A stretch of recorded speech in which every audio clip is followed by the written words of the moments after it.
We must be still. We must listen. Saint Benedict, remember Saint Benedict's cross?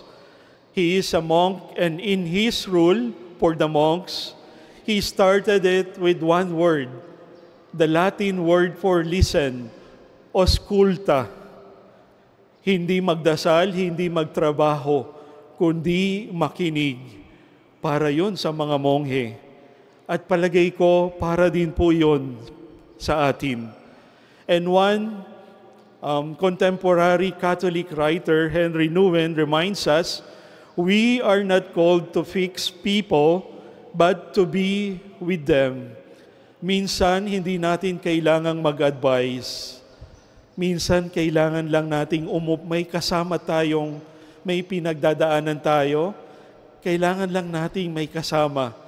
Nakasama nating malulungkot, kasama nating magdadalamhati o sa ating pinagdadaanan.